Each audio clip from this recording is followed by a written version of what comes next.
All right, what's going on, beautiful people? It's the North Shore 9 post-game show powered by Primanti Brothers. I'm Tyler. With me is my guy, Neilsy. Neil. That's a new one. Yeah. You know what? It just took a little bit, but my guy, Donnie Kelly's got our buckos rolling. Oh, my God. I knew that was coming. I knew it. Listen, the Bucks won 10-0. I'm not going to get into 10-1. managers 10-1. today. 10-1, sorry, I know. I kind of forgot the home run happened, but you're right. No, Drop the hashtag raise-its. Exactly, and we're seeing them roll in right now. So like our guy Neil said, Pirates win this one 10-1, almost a shutout. Probably the best game of baseball the Pirates have played in maybe the last calendar year. Yeah, I bet you could find I'm sure you could find something in there, but there aren't many. Mm-hmm. Yeah, no, I mean, like, I'm sure there were some last year that were like this good, but no, that was a complete game of baseball. And it was kind of nice just watching the other team vomit all over themselves too. Like, it was dominated and they embarrassed themselves, and that's a good combination. It is. And before we get any further here, let me tell you guys about BetOnline. BetOnline is the world's most trusted betting platform and your number one source for all your sports betting action. Baseball season is in full swing, and we're into the NBA and NHL playoffs, and BetOnline has more ways to stay in on the action with the latest odds, news, and scores, even live in-game betting while the games are being played. With the largest selection of odds on everything from the MLB, NBA, NHL, UFC, BetOnline remains the best online source for all your sports wagering info. In between games, head over to the BetOnline Casino with all the top Vegas-style games, including poker and live casino. BetOnline, the game starts here. Neil, it just feels good to win a game handedly, and I'm not going to complain at all today. You know No, me. me neither. I'm looking for something to complain about. I got no complaints tonight. No, me neither. Just it was a a good game of rock-solid baseball. game. It was, like we said, the Pirates won this one 10-1. Just to run through it real quick here. They got on the board with a Henry Davis single. Davis singled in Canario, I believe, after a walk. Canario still playing some decent baseball. Followed that up with a Oneil Cruz grounder with the bases loaded. He reached on an error. 2 runs scored on that one. Put the Pirates up 3-0. They get the 4th run on an RBI single by Brian Hayes. Literally everyone today hit, Neil. I'm not even naming the same guys over and over here.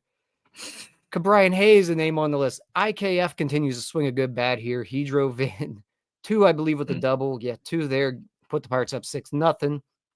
Andrew McCutchen gets in on the action, drives in their 8th run, and then Oneil Cruz follows it up with kind of a mop-up duty kind of deal where he puts Pirates up with a double-digit lead, 10-0. Even like the announcers were like, Cruz is like the only one who hasn't contributed today, Right. and then he just goes up and hits the home run. Like, that was super cool.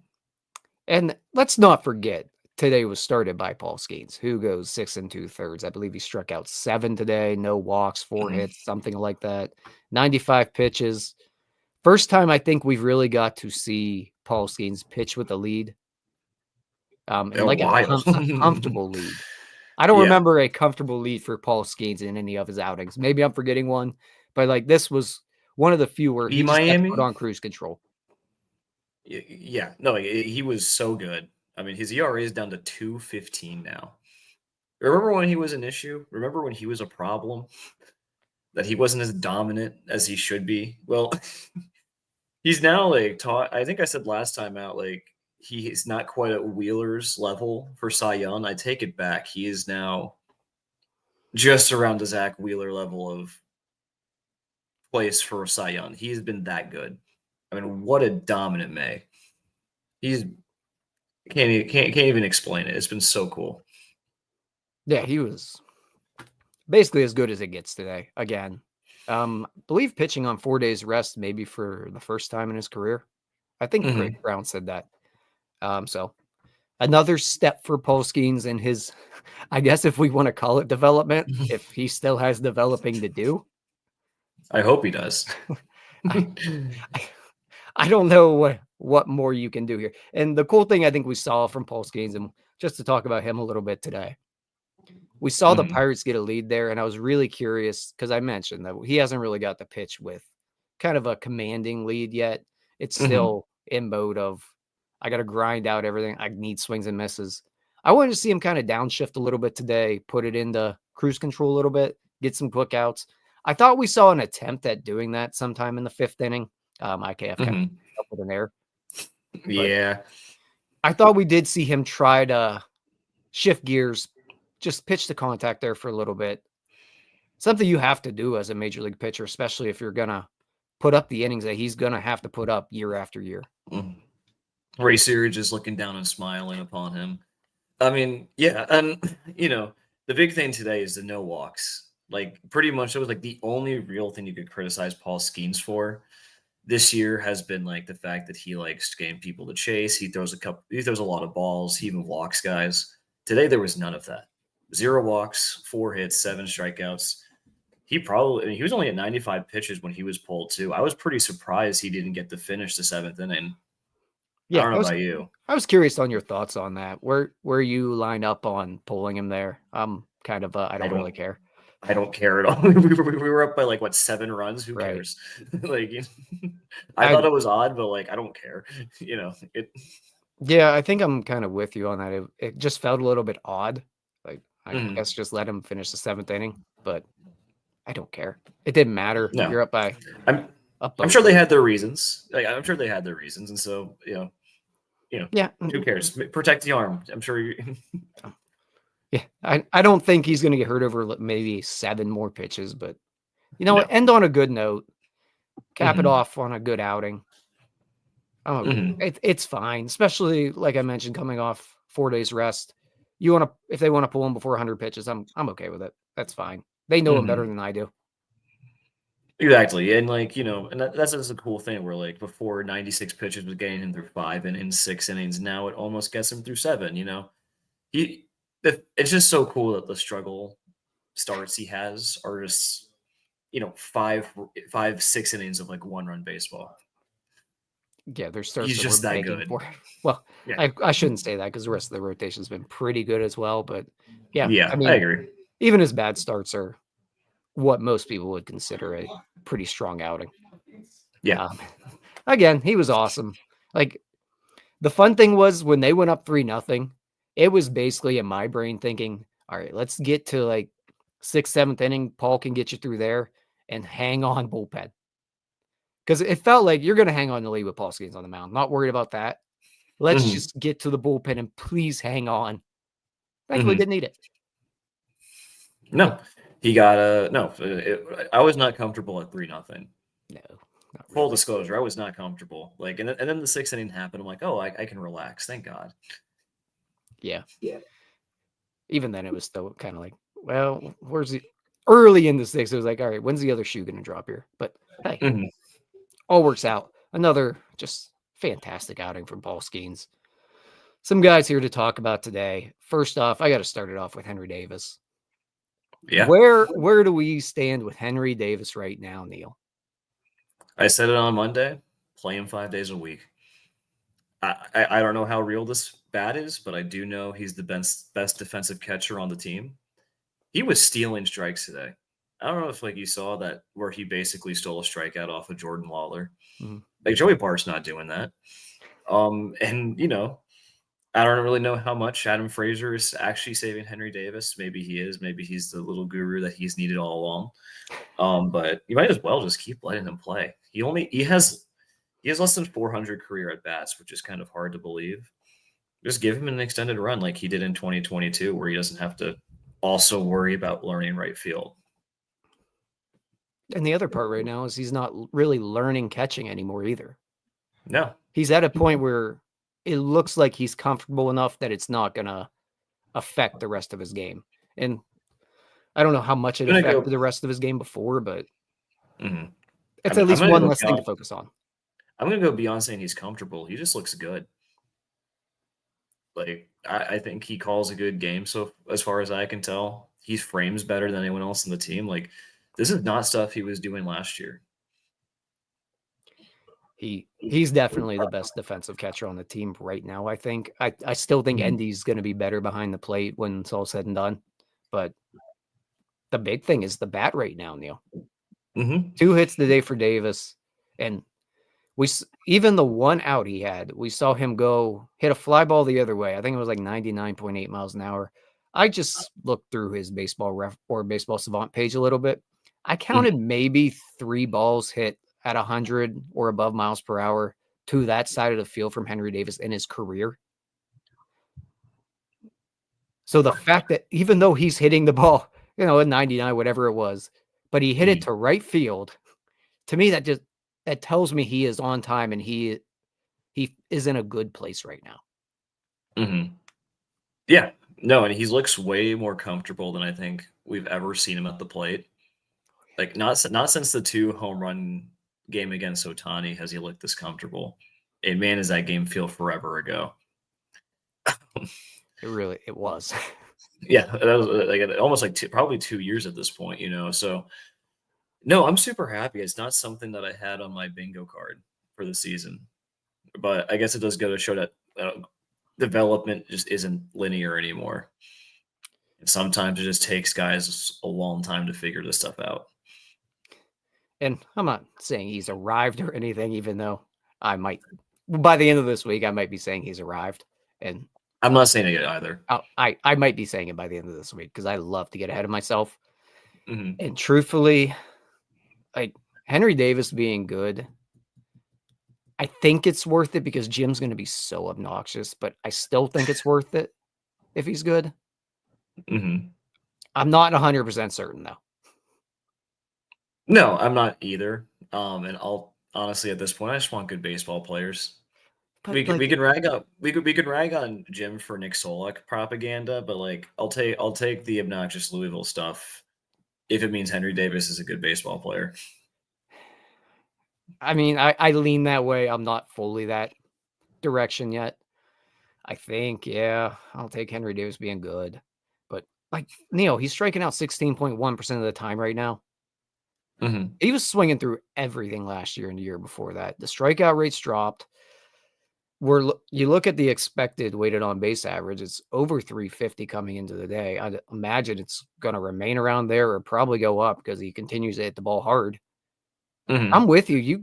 You got to see this guy in the lineup almost every day. And you mentioned that development's not linear. We're seeing it with Spencer's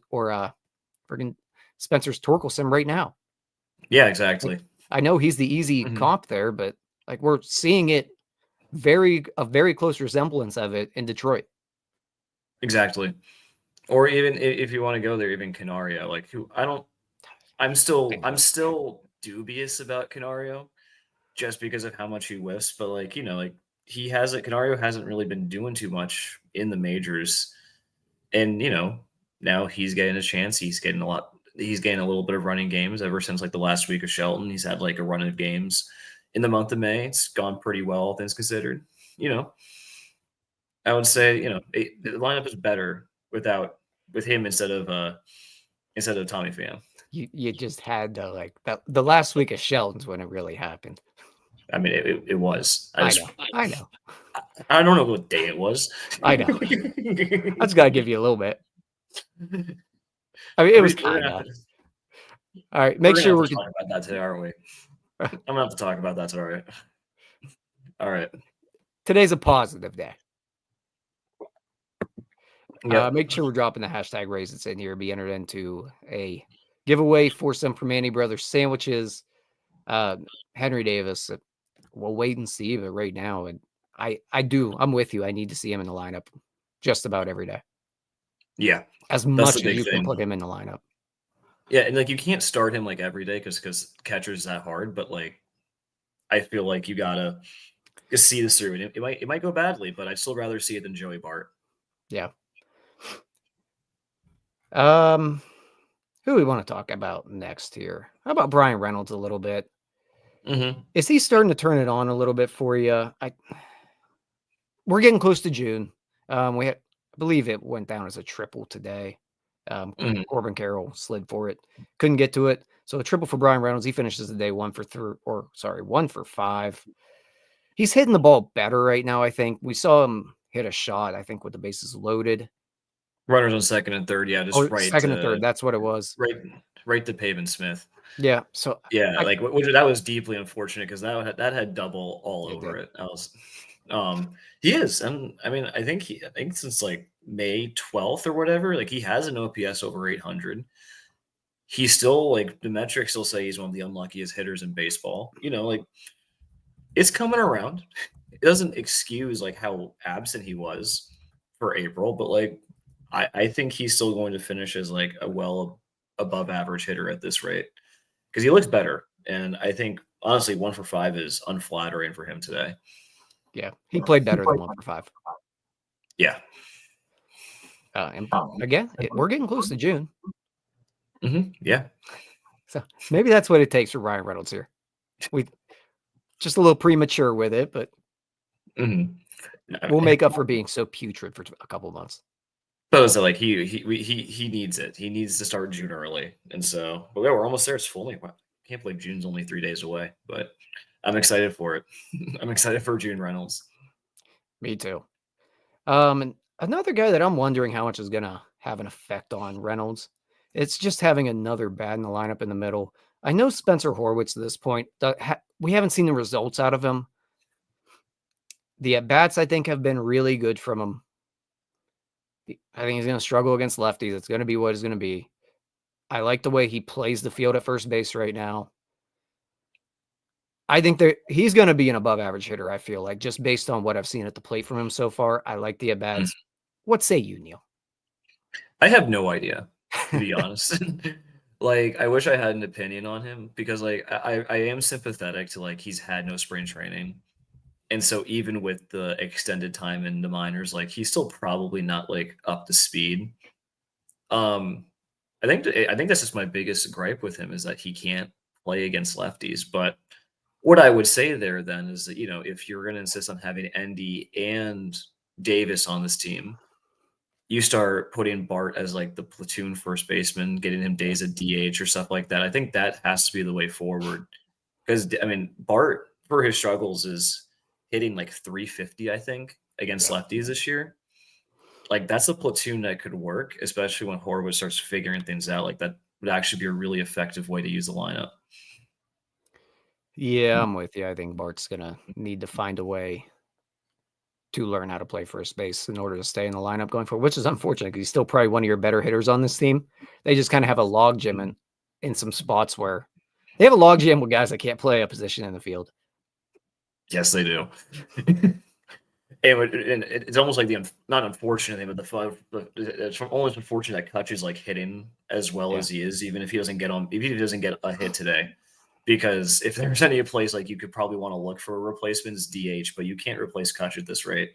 And I mean, just from a personal standpoint, I don't want to see him replaced, and from a production standpoint. So that kind of sucks, but no, it's time to pick up the first base bit, Joey. I think it's time.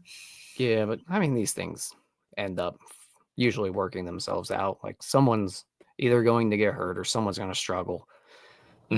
It works out at the end of the day somehow. Just to move back to the game here a little bit. Alexander Canario.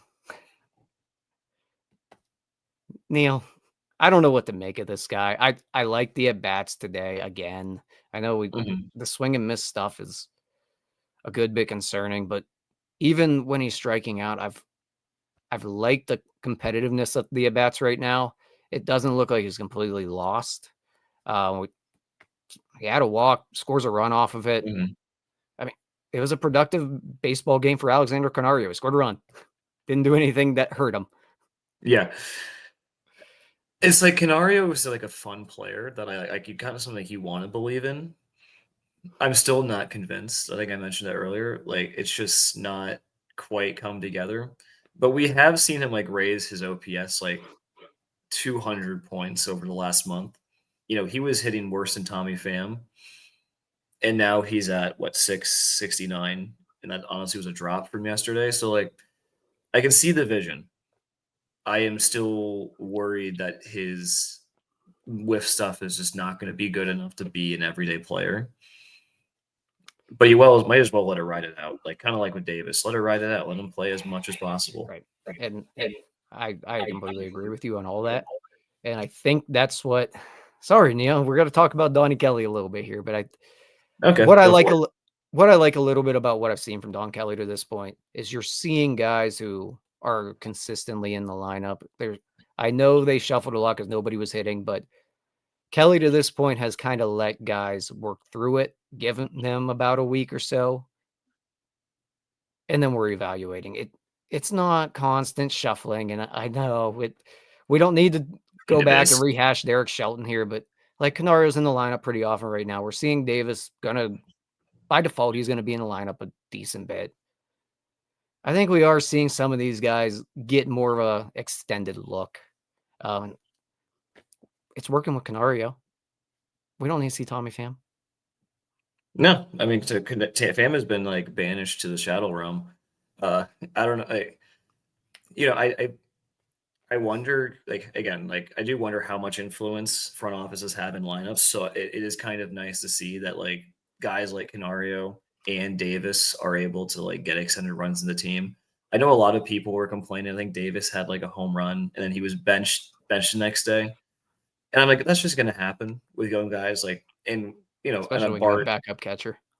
Exactly, yeah. And so I think that, I don't know if it's like as like consistent as you say. I think especially like if we go back to last week, people were complaining like crazy about all the different changes in the lineup that Don Kelly was doing.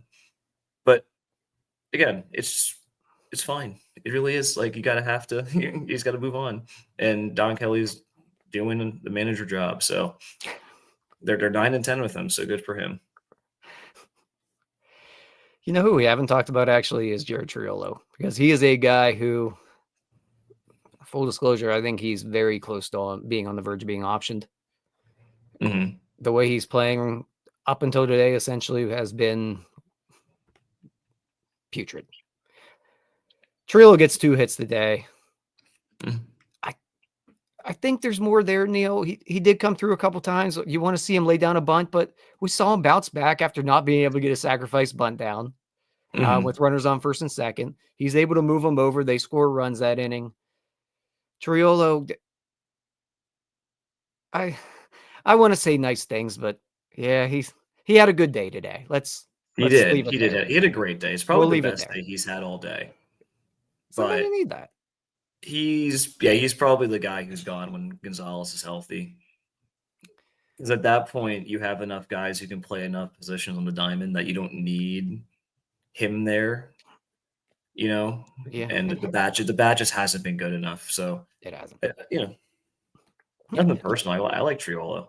And maybe I can put my tinfoil hat on and the competition of Nick Gonzalez possibly coming back. Maybe that's going to light a fire under Triolo, and he's going to go scorching hot here for a little while. Don't let the Buccos get hot, Neil. I like this positive, Tyler. It's a nice change of pace. Don't let them get hot. Yeah, they got a real manager now, so I can be positive. Yep. You're not wrong. Yep. Yep. It's a positive day. I'm not going to say anything else. Oh, what else happened here that I wanted to touch on? The bullpen locks it up at the end. Rookie gave up a run there. Caleb Ferguson came in. I think he got 2 outs, maybe 3 outs. I don't remember. It kind of just turned into a blur at that point because everyone's on cruise control. And I was setting up for the show. But Barucki did give up a home run. Any cause for concern with Ryan Barucki for you right now? He just can't throw strikes. Too many balls. Yeah, that's the big thing is that he just can't locate his pitches right now. And especially when you're a one pitch guy, if you can't locate your slider, it's just going to go badly. So I don't know if concern is the right word. It's just that I'd rather him be pitching these type of games right now than like when he's coming into the 6th inning with a 1-run lead like he has been for the last couple of weeks. Or the 8th inning, of Sunday when we were there. Mm-hmm. Yeah. Like it's not great, and he's probably the worst arm in the bullpen right now. not like just performance-wise. Yeah, it's kind of something. Lately, that is. Like, not like Yeah. overall, but like lately, it just hasn't been his a couple of weeks. And Yeah, I think he'll be you're. okay, but I you hope. would like a little bit more out of your lefty specialist. I mean, in all honesty, they need more out of him right now because the bullpen's a little bit thin at the moment. You Mhm, got Santana and a slightly rehabbed Bednar that you're still kind of holding on every time he comes out, and then after that, mhm. there's not much you can really count on. So, What Ryan about Barucki, Ferguson? yeah, Yeah, yeah, Ferguson, Ferguson, I but guess.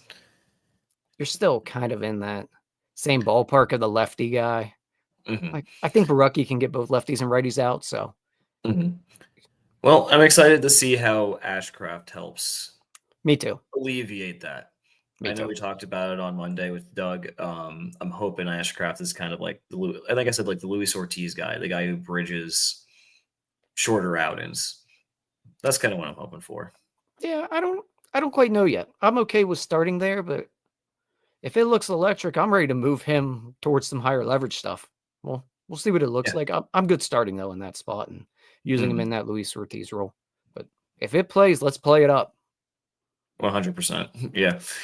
I just want to see him pitch. Like that's where I'm at. Like give me Yeah, Davis, give me Canario, give me Burrows, give me Ashcraft, give yeah. me all like I didn't the need Canario in unknowns. there, but yeah, I'm with you. Yeah. Might I'm as with you well. though. I'm trying to find positives in this lineup. And Yeah, I so got you Canario is hitting well enough recently that he earns a little bit of a shout. for sure. Again, make sure we drop the hashtag raises to be entered into the Primanti Brothers sandwich giveaway here. Neil, we'll be doing that here shortly. Anything else you wanted to touch on from today's game? Uh we haven't really talked about IKF, and he kind of We deserves a haven't. shout. He does. I His kind of OPS skipped is now over him for Triolo. 724. Yeah, 3 hits. Arm's still a little suspect at short, but 724 OPS, hitting 300. He's the contact guy people like Doug have been pining for years. I mean, in all reality, though, we're seeing it come through, and mainly it's Mhm, because the Pirates have guys on base right now, and they've had base mhm, runners. So you're seeing those little dribblers that are sneaking through because you have guys in on base and guys playing where they wouldn't normally with the bases empty. And IKF's getting hits out of it. He's doing exactly what he should be doing. He's being the guy that we thought they were getting whenever they traded for him. Yeah, It's just he can't there be is short. just something about him in Matt Haig, man. Like I don't know what it is because he does not hit like this anywhere else, but he hit like this in Toronto. There's something about Matt that just really gets through to him. That you might be onto something there, Neil. All right, let's give away some Sammys here. Mhm. Again, make sure you drop the hashtag raise it. I got to remember how to do this because it's been a little while, I feel like. Did I give these away on Friday? I don't remember. Just gotta share. You just gotta hit the present button. Yeah, it's been a little. Let's I have see. the easy job. I just sit here. Just sit there, look pretty, Neil. All right. 138 entries. Let's go ahead and give her away. Okay. No whammies.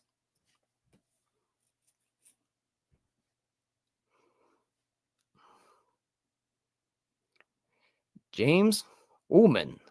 Congrats, You are the James. first winner of the Primanti Brothers sandwiches. Congratulations. Either email, DM on Twitter, Instagram, whatever works for you. Just get a hold of us and we'll get those into your account. And let's go ahead and draw again.